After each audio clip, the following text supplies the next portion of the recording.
In this video, I'll be talking about the autonomous regions of Georgia. If you are not familiar at all with the country of Georgia, I would recommend going and clicking the link at the top of this video's description to my video on the history of Georgia over on my main channel. Pause this, watch that, and then come back here. But if you've already watched that or know a little bit about Georgian history, here we go. A brief explanation of Georgia's autonomous regions. The nation of Georgia that lies between Russia and the Near East contains three autonomous self-governing regions: Abkhazia, Adjara, and South Ossetia. South Ossetia has the smallest population, with somewhere around 50,000 people residing there. And Adjara has the largest population, with approximately 350,000 people. The region of Adjara roughly corresponds to the older Principality of Guria, which was first vassals to the Kingdom of Imereti. Imereti was one of the two longer-lasting successor states of the medieval Kingdom of Georgia. Guria was conquered by the Ottoman Turks in 1614, while Imereti was an off-and-on vassal of the Ottoman Turks.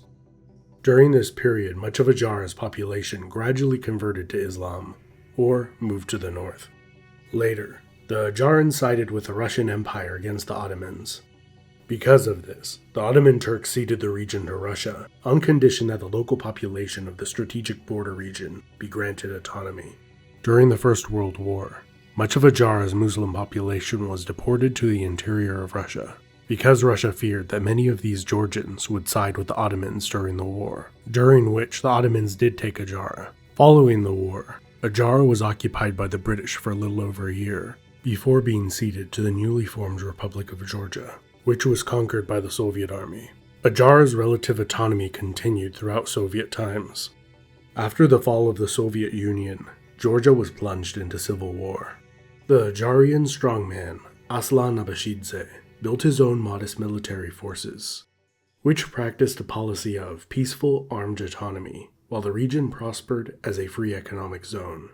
In 2004, amid tensions with the central Georgian government, Aslan resigned as chairman of the government of Adjara, and he left to go live in Russia. Today, the region is governed by a parliament and council of ministers who can be overridden by the Georgian president on issues that contradict the Georgian constitution. South Ossetia. In contrast to the largely amicable relations Georgia has enjoyed with Adjara, the same cannot be said for Abkhazia and South Ossetia. The Ossetians are believed to be descended from the nomadic Iranian-speaking Alans that settled in the Caucasus Mountains.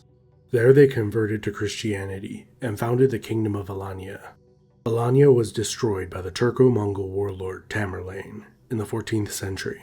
Despite the kingdom's destruction, some of its people survived the brutal devastation in remote mountain hideaways. In later centuries, some of the Ossetians migrated slightly south into the Kingdom of Kartli. This migration increased during the Imperial Russian Caucasus Viceroyalty.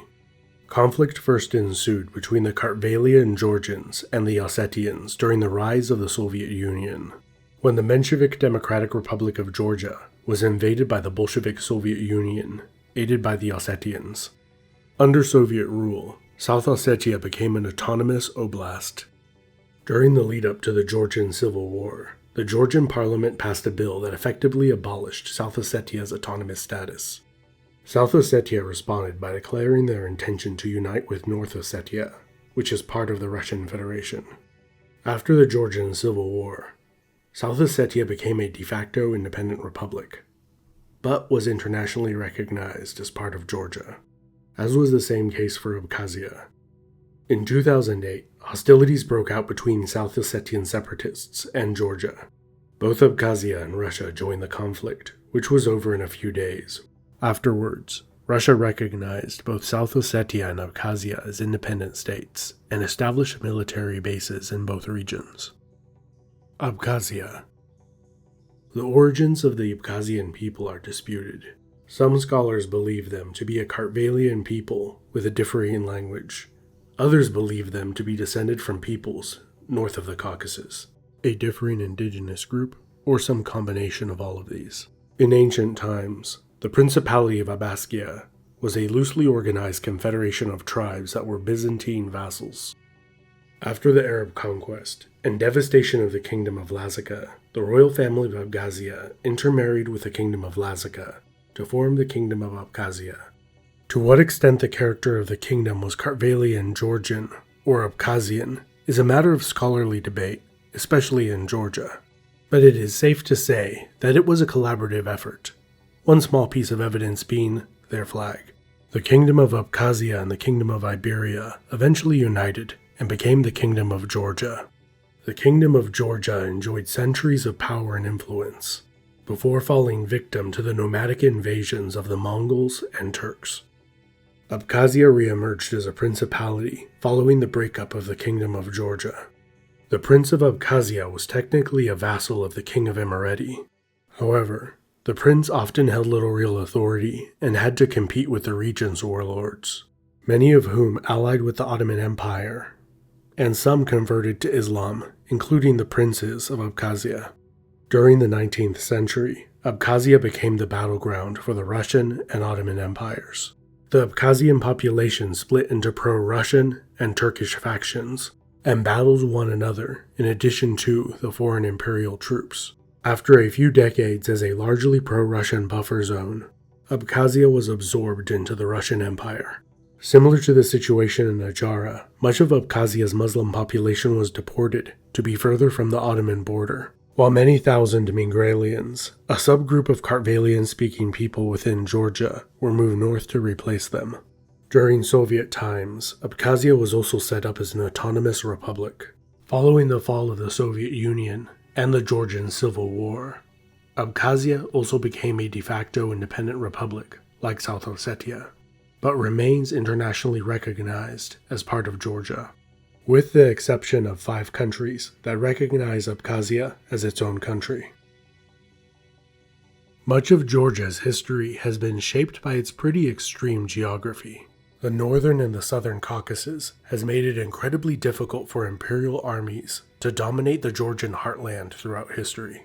But this huge benefit comes with a huge drawback. Protection from outsiders has also meant division within, because the mountainous terrain is so difficult to traverse. Local populations discontented with central authority can easily break off. The mountainous terrain has proved a huge benefit to those with limited resources, as is the case with South Ossetia, which is in a very mountainous region. As for foreign invaders, there are pretty limited routes to take into the land when traveling with a large army. 2 of the most common routes, from north and south, are both along the coast. The terrain is somewhat less difficult, and an army could also be easily resupplied by sea. This geographical situation puts both Adjara and Abkhazia in the invasion route. For many centuries, if not thousands of years, this situation has given both of these regions a significant amount of leverage when negotiating their own autonomy. The difficult terrain has also caused an abundance of microcultures to flourish. Because of their strategic importance, these regions have often paid little or no tax to the various kingdoms and empires that have controlled them. Different dialects and customs in mountainous regions are found in abundance, and sometimes differences that can cause strife. Before the internet, cell phones, and automobiles, communication that is now instantaneous could sometimes take weeks or months, and common people from different regions would rarely talk to one another. So despite the division in Georgia, in other ways, the country is more unified than ever, and the future is full of positive possibilities. This has been Epimetheus on my second channel. Thank you so much for watching. Leave a like, subscribe to this channel, even if you're subscribed to the main channel, to see more content like this, which I hope you liked because you watched the end of the video. And a big thanks to my fantastic patrons over on Patreon.